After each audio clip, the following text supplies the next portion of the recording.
Será que analisar os resultados contabilísticos de uma empresa é suficiente para avaliar se essa empresa de facto está a criar valor? Neste vídeo vamos falar sobre vários resultados contabilísticos. EBITDA, EBIT, resultado antes de impostos, resultado líquido. E vamos falar sobre um conceito muito especial, que é o conceito do lucro económico da empresa. Antes quero começar por lhe agradecer o facto de estar a visualizar este vídeo. Sejam muito bem-vindos à Certform Escola de Formação Prática. Eu chamo Miguel Fragoso, sou economista e contabilista certificado e sou formador nas áreas da contabilidade, fiscalidade, finanças empresariais e gestão de negócios. Áreas estas que desenvolvo em vários dos cursos que ministro na Certform Escola de Formação Prática. Para conhecermos os cursos que a Certform atualmente disponibiliza, podemos consultar o site da Certform em certform.pt. Em cursos e-learning, cursos ministrados com sessões assíncronas a partir da plataforma e-learning da Certform. Quando faz a sua inscrição num curso e-learning, tem acesso às credenciais para poder fazer login e começar de imediato o seu percurso formativo conforme a sua disponibilidade, ao seu ritmo. Para os cursos live streaming, temos sessões síncronas em tempo real e, portanto, é constituída uma turma e o curso inicia numa determinada data anunciada no site da Certform. No calendário de formação, tem acesso às datas de início dos cursos live streaming, que são cursos com sessões em tempo real, mas quer seja e-learning, quer seja live streaming, os cursos podem ser feitos a partir de qualquer parte do mundo. E se quiser informações detalhadas sobre os cursos fortemente práticos da Certform Escola de Formação Prática, pode solicitar através dos contactos que temos no site, especialmente aqui os contactos telefónicos, o e-mail geral@certform.pt, para que lhe enviemos todas as informações solicitadas sobre os vários cursos que temos. Eu vou começar por analisar a demonstração dos resultados de uma empresa. Vejamos o seguinte. Uma demonstração dos resultados à data de 31 de dezembro de um determinado ano, aqui 2023, a denominada data de relato.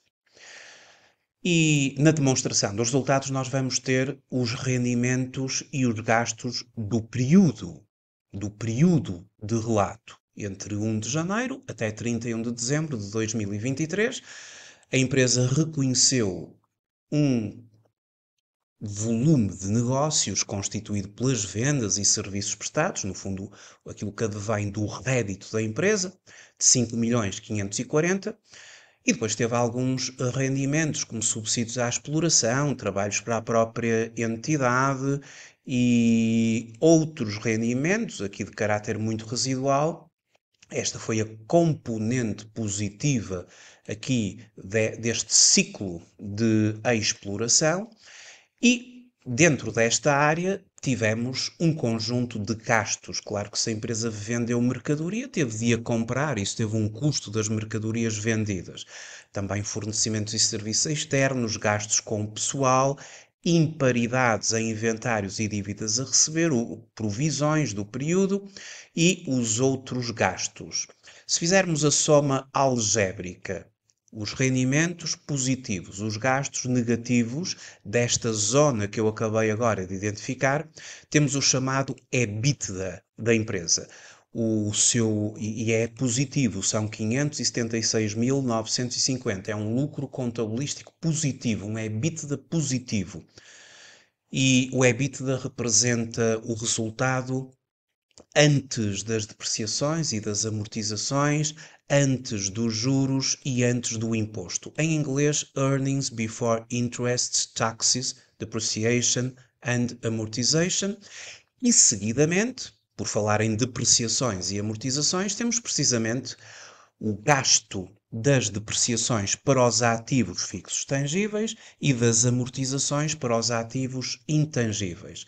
E ainda porque no caso concreto desta empresa houve uma desvalorização excepcional desses mesmos, de um ou outro desses ativos e foram reconhecidas imparidades em investimentos depreciáveis e amortizáveis no montante de 12 mil euros.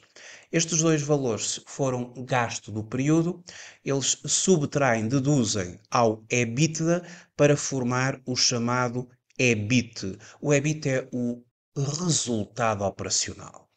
É o resultado antes dos juros e antes dos impostos. Contempla todos os gastos e rendimentos da atividade operacional, incluindo aqui a dedução, o impacto que as depreciações e as amortizações relativamente à área de investimento tiveram na empresa. O EBIT é assim positivo em 308.950. A empresa agora vai enfrentar a sua área financeira, as suas despesas, os seus encargos financeiros, por causa do financiamento que a empresa tem.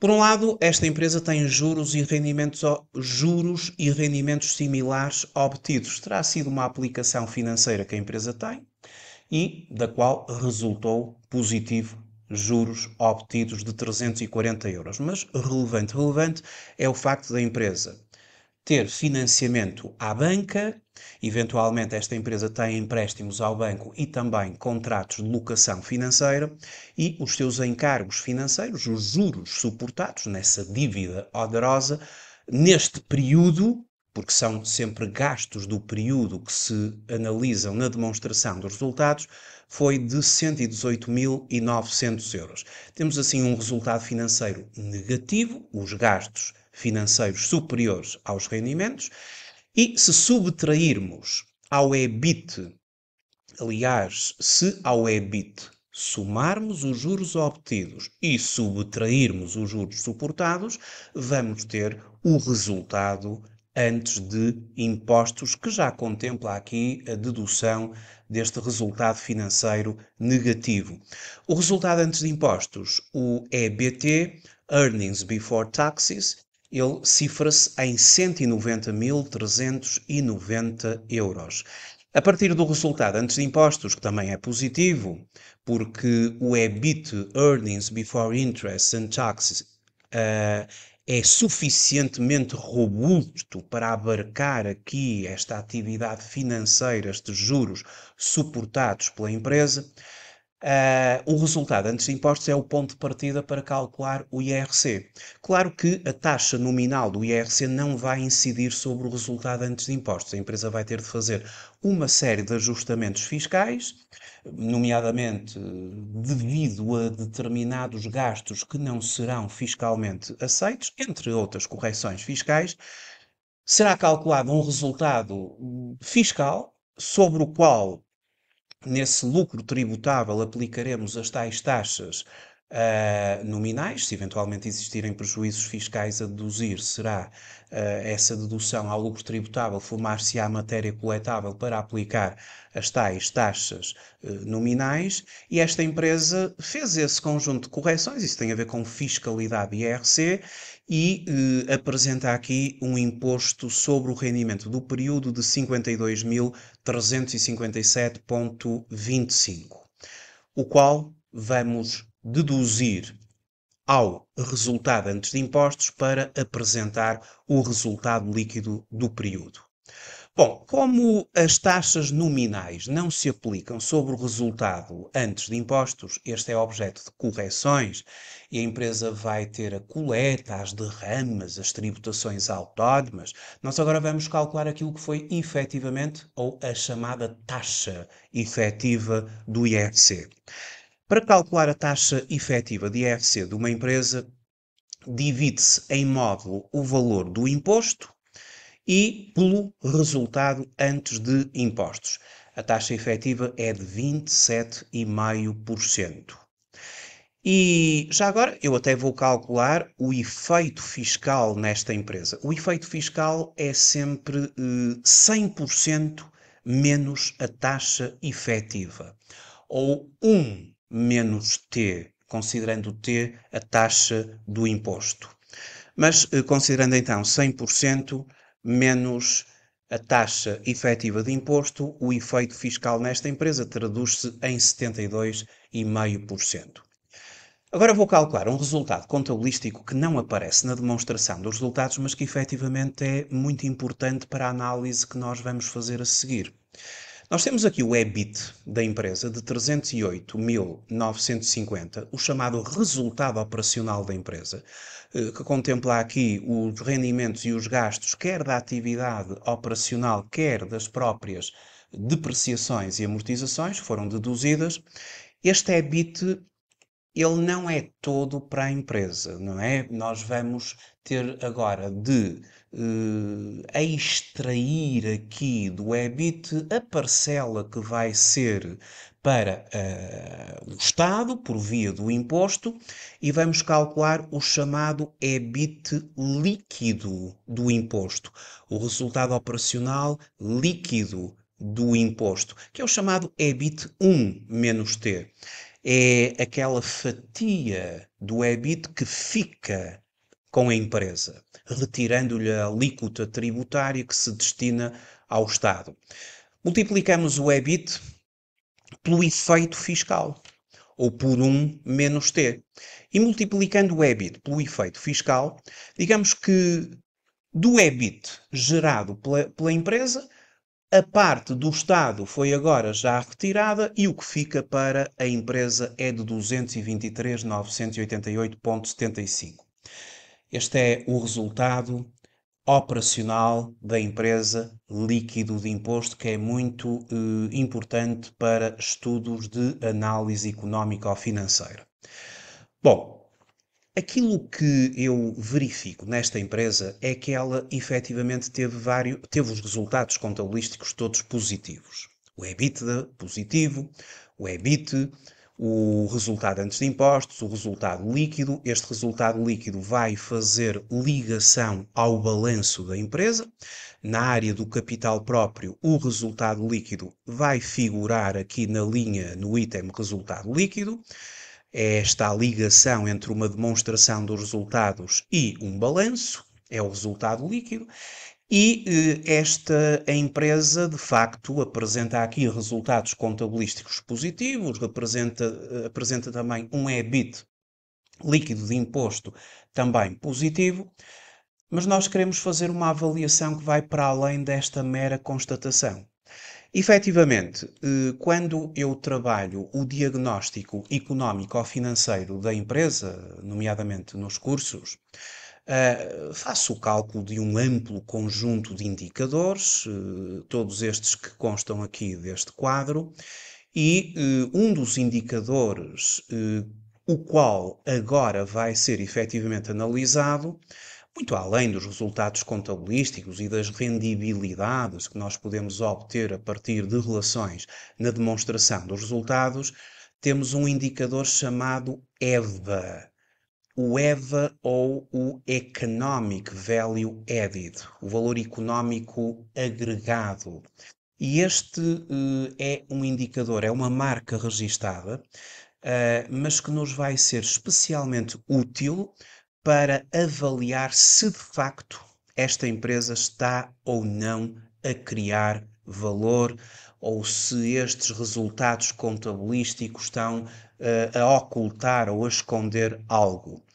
Isto porque para que uma empresa seja efetivamente criadora de valor, ela tem de ter um EBIT líquido de impostos suficientemente robusto para poder suportar e exceder o custo do capital investido na empresa. E o EVA é precisamente isso. O EVA de uma empresa, o Economic Value Added, que deriva do conceito de lucro económico, nada mais é do que a diferença do resultado operacional líquido de impostos em relação ao custo dos capitais investidos na empresa.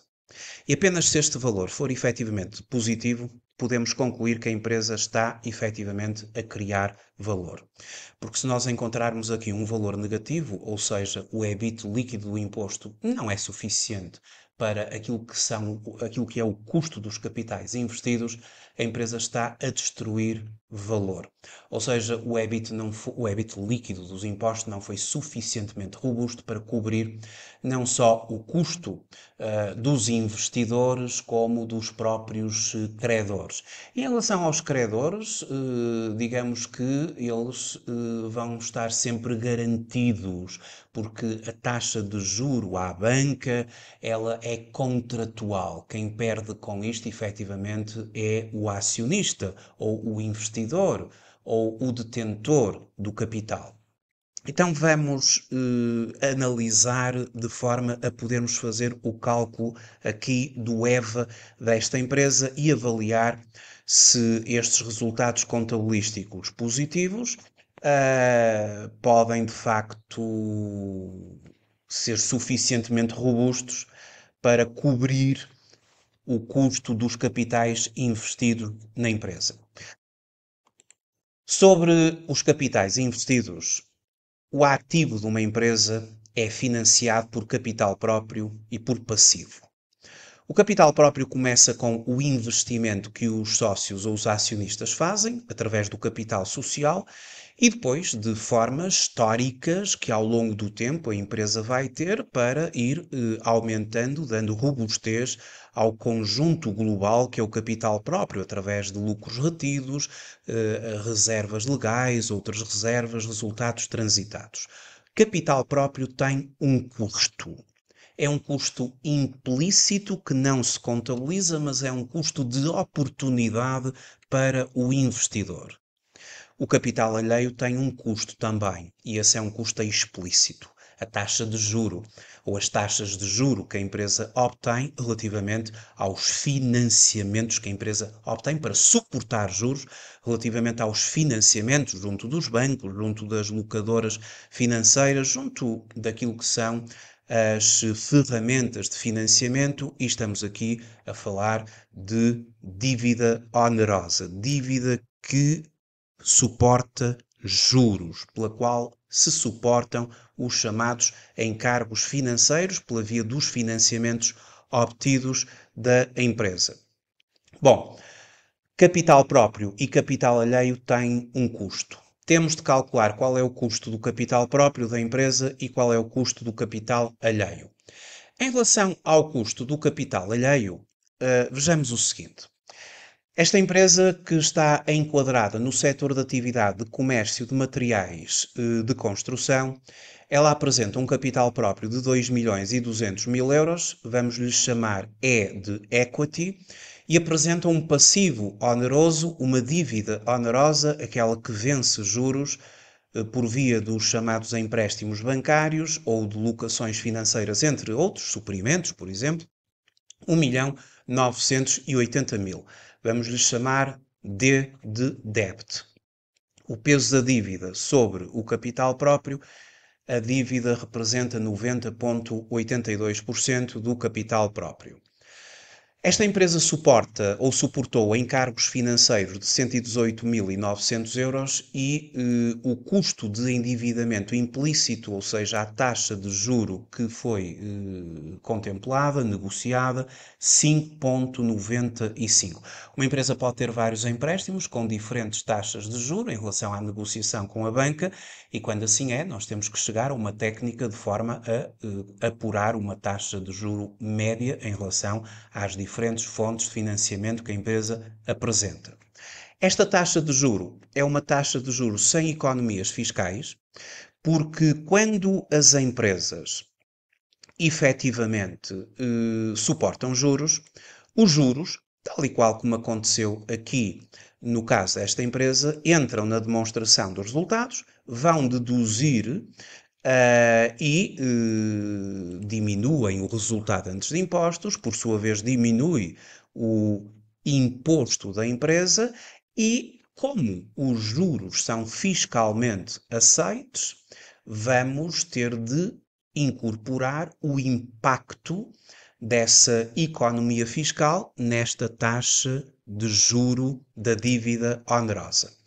Portanto, o custo do capital alheio antes das economias fiscais nesta empresa foi de 5,95. Taxa de juro 5,95. Se multiplicar a taxa de juro pelo efeito fiscal desta empresa, que são 72,5 ou 1 menos T, eu tenho efetivamente a taxa de juro incorporando aqui a alíquota tributária e ela passa a ser de 4,31. É esta a taxa de juro que nós vamos ter de considerar aqui para esta empresa. Taxa de juro relativamente à dívida onerosa, não é? À dívida da qual suporta encargos financeiros. Já considerando aqui a questão da dedutibilidade fiscal dos encargos financeiros, vamos considerar a taxa como 4,31. Multiplicamos o custo da dívida vezes 1 menos T, a taxa de imposto. Este vai ser o nosso custo do capital alheio desta empresa, calculado desta forma. Agora, o maior desafio é calcularmos o custo do capital próprio. E, efetivamente, o custo do capital próprio é uma realidade. Apesar de ser um custo implícito que não se contabiliza, a verdade é que é um custo de oportunidade. Os investidores, os acionistas, eles exigem uma rendibilidade mínima, por muitas vezes que são ao risco, há a exigência de uma rendibilidade mínima. Para calcularmos o custo do capital próprio de uma empresa, e mesmo de uma pequena e média empresa, de uma empresa de capital fechado, não cotada em bolsa de valores, vamos usar o CAPM, que é o Capital Asset Pricing Model, ou o modelo de precificação de ativos financeiros. Este modelo ele é utilizado e ele vai contemplar o seguinte: vamos partir do seguinte princípio na utilização do modelo. O custo do capital próprio de uma empresa, ele tem como ponto de partida o KE. KE é de equity, custo do capital próprio de uma empresa. Ele tem como ponto de partida uma taxa de juros sem risco. Ou seja, se colocássemos, por exemplo, o nosso dinheiro em obrigações do Tesouro de um Estado, por exemplo, do Estado alemão, que eu vou utilizar aqui como referência, a 10 anos, o Bund, com certeza que teríamos a nossa rendibilidade, a nossa taxa de juros assegurada, e isto não acarreta risco. O Estado alemão não vai à falência. E, portanto, se eu colocar o meu dinheiro aqui na Europa, e porque estamos aqui na zona euro, em obrigações do Tesouro, é um investimento que não acarreta risco, mas eu quero colocar o dinheiro nesta empresa. E como quero colocar o dinheiro nesta empresa, porque sou acionista, ou investidor, ou sócio, eu exijo um prémio. Esse prémio é o chamado prémio de risco, que se denomina por ERP, Equity Risk Premium, e é aquilo que o investidor exige a mais em relação aqui ao mercado onde a empresa está a operar.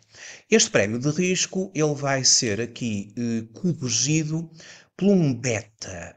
E esse beta é uma medida de volatilidade. Tanto o beta, e nós vamos começar por consultar em bancos de dados, porque estamos aqui a falar de uma empresa de capital fechado, não temos informação financeira para chegar a tudo isto, utilizamos bancos de dados. Eu utilizo particularmente as folhas de cálculo do professor Damodaran. Em concreto, ele proporciona-nos informação de muitas partes do globo, não é?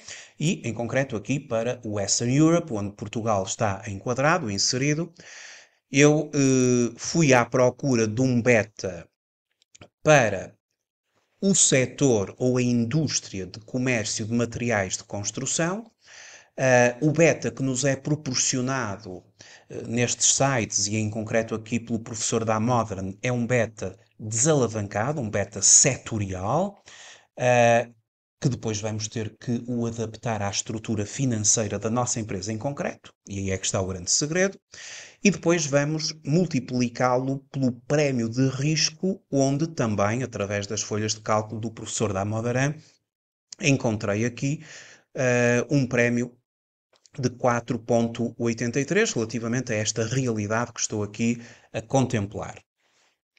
Mas vamos falar um bocadinho sobre o beta, de uma forma muito sucinta. O modelo de precificação de ativos, o CAPM, o beta é uma medida de sensibilidade do retorno de um ativo às variações do retorno do mercado como um todo.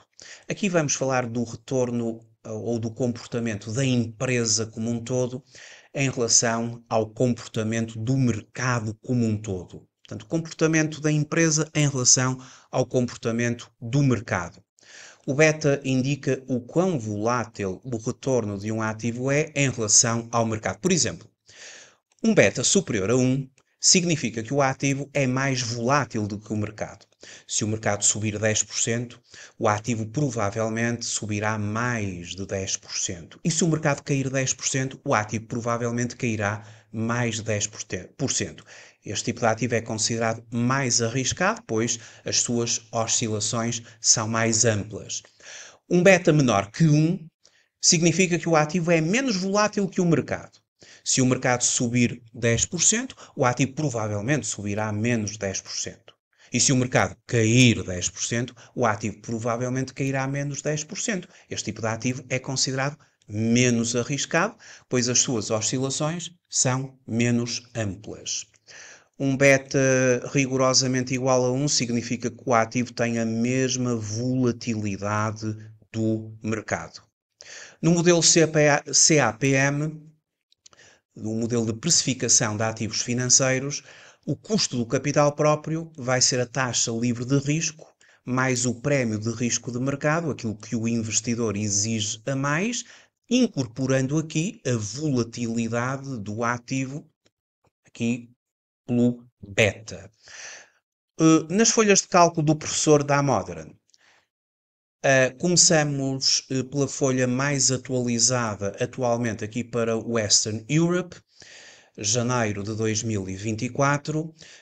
A indústria na qual esta empresa se insere é a indústria de materiais de construção e, de acordo aqui com a consulta que fazemos à folha de cálculo, os materiais de construção têm aqui uma taxa, vamos então ver, aliás, um beta, melhor dizendo, vamos aqui ver nos Building Materials, que é a indústria na qual esta empresa se enquadra, de 0,93.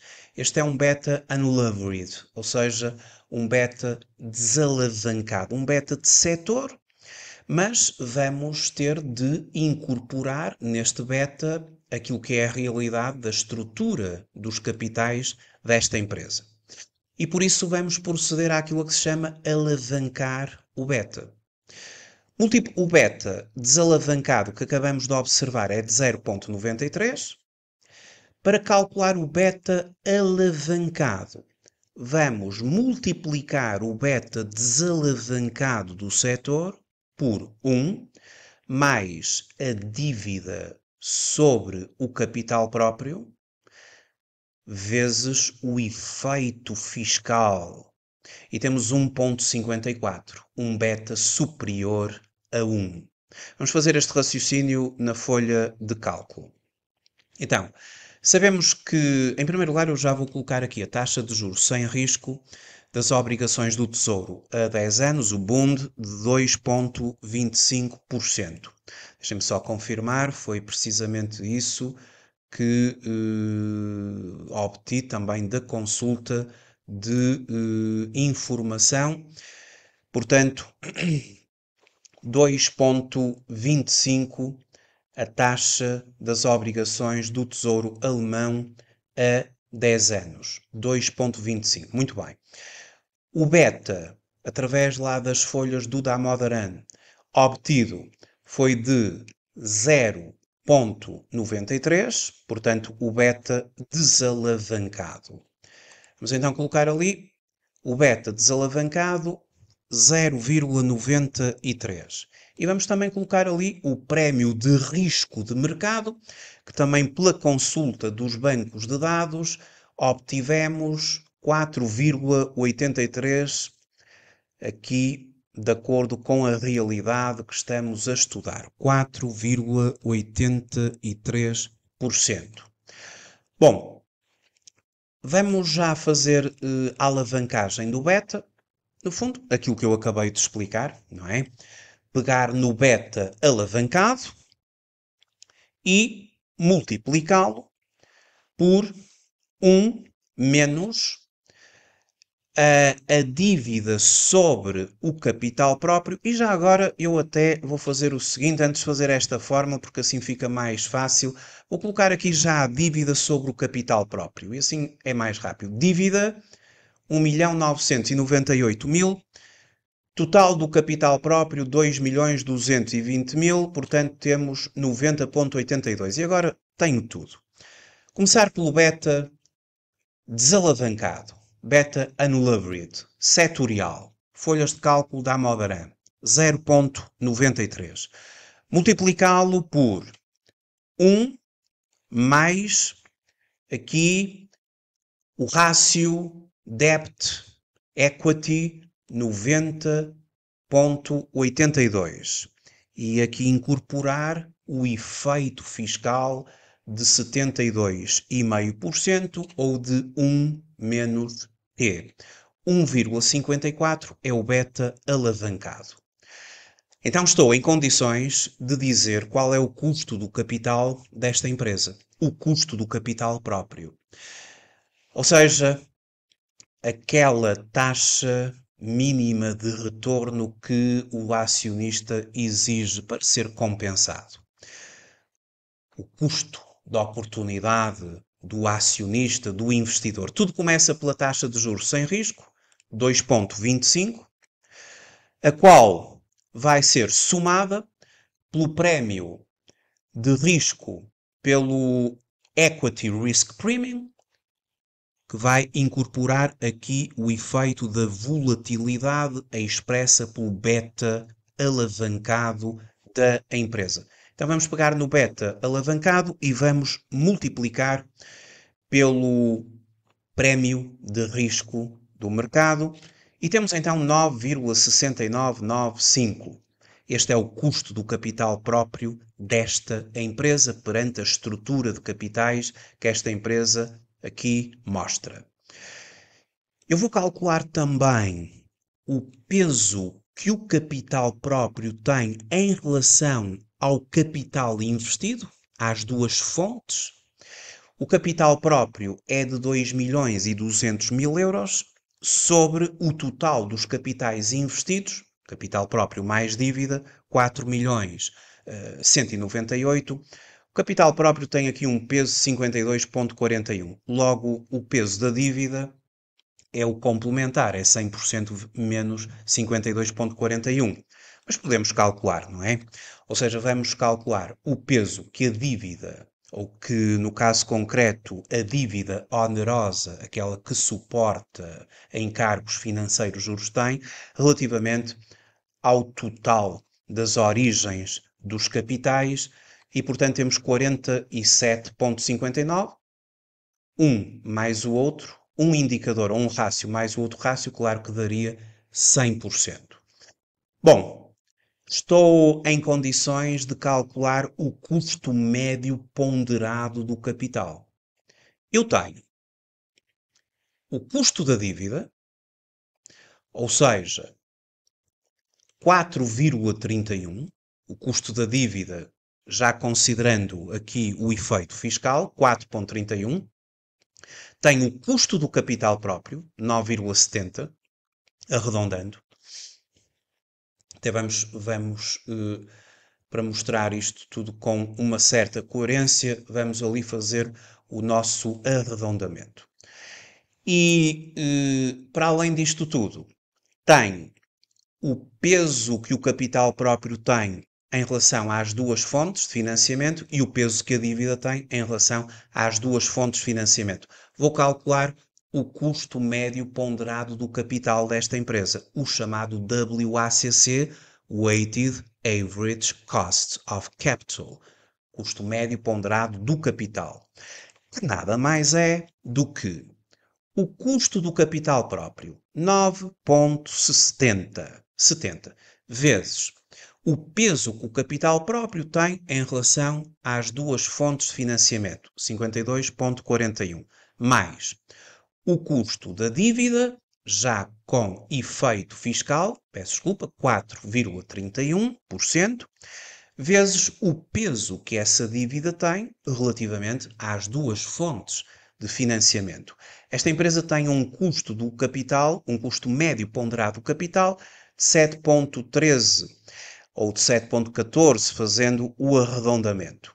E, efetivamente, foi assim que nós calculamos o WACC, conforme está mostrado aqui agora. Portanto, foi aquilo que eu acabei de fazer na folha de cálculo. O WACC é o custo do capital próprio vezes o capital próprio sobre o mesmo mais a dívida, mais o custo da dívida com efeito fiscal, vezes a dívida sobre o capital próprio mais a dívida. Isto é, portanto, o custo médio ponderado das duas fontes de capitais próprios mais dívida ou dívida onerosa, 7,14, fazendo arredondamento. Bom, e então estamos agora, ou vamos agora, falar sobre o tal EVA. Temos tudo para calcular o EVA. Sabemos que os capitais investidos nesta empresa foram de 4.198.000. Capital próprio mais a dívida onerosa, a dívida aos bancos, às locadoras, entre outros, ou seja, sobre os quais a empresa efetivamente suporta juros. Se eu multiplicar o custo médio ponderado do capital, o WACC, pelos capitais investidos, tenho aqui um montante de 299.577,94. E este valor tem que ser menor do que o resultado operacional líquido de impostos da empresa para que a empresa tenha efetivamente criado valor. Caso contrário, a empresa destruiu valor. E é o que aconteceu. Porque o EVA nada mais é do que o resultado operacional líquido do imposto, ou seja, os nossos 223.988,75, menos o custo dos capitais investidos de 299.577,94. Isto dá negativo 75.589,19. Apesar da empresa ter gerado resultados contabilísticos todos positivos, a verdade é que a empresa tem aqui um conceito de lucro económico negativo. Ou seja, não consegue remunerar devidamente os acionistas, os próprios credores, mas os credores estão salvaguardados em termos contratuais, porque contratualmente os juros têm que ser pagos, mas quem perde com isto, obviamente, são os investidores. Esta empresa torna-se assim menos apetecível, entre aspas, ao investimento. É preciso, nos próximos anos, alterar isto. Vamos ainda fazer o seguinte cálculo. A rendibilidade do capital investido, o chamado ROIC, Return on Invested Capital, o qual é calculado dividindo o resultado operacional líquido de imposto, o já nosso conhecido EBIT vezes 1 menos T, aquela fatia do resultado operacional que diz respeito efetivamente à empresa, porque já lhe retiramos a alíquota tributária, e vamos dividir pelo capital investido na empresa.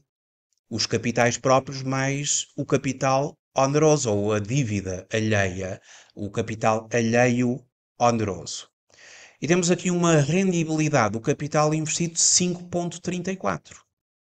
Quando o custo médio ponderado do capital desta empresa é de 7,14. Então a empresa gerou uma rendibilidade do capital investido inferior ao seu custo médio ponderado do capital próprio.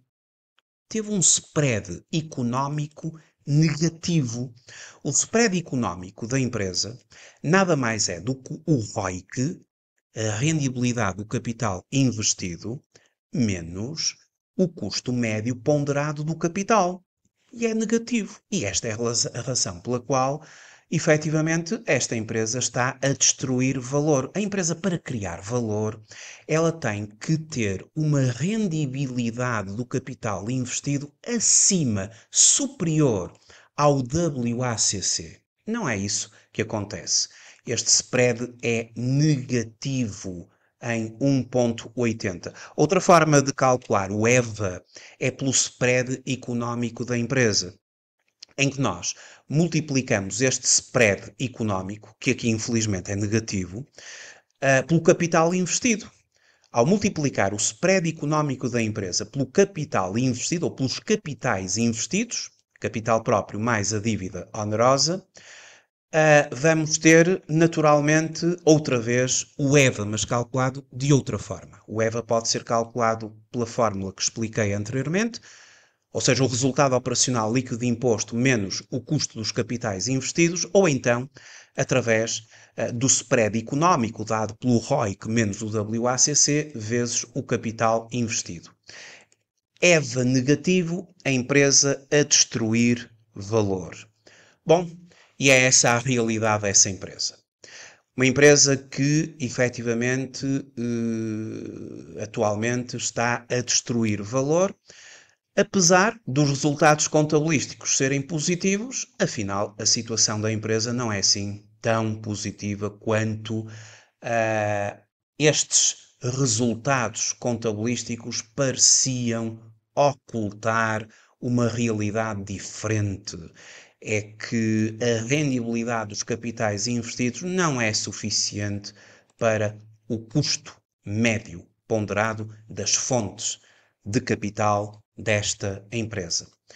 Então, estrategicamente, vamos ter de alterar no futuro esta situação e vamos ter de ponderar aqui estratégias, ações, para que no próximo ano, ou o mais rápido possível, possamos inverter esta situação para termos um EVA positivo e para que os resultados contabilísticos da empresa acompanhem também um lucro ou um conceito de lucro económico igualmente positivo, para que não só os credores, via contratualmente, mas os próprios acionistas possam efetivamente estar motivados ao investimento nesta empresa. Muito obrigado por ter visualizado este vídeo. Até uma próxima oportunidade. Até breve.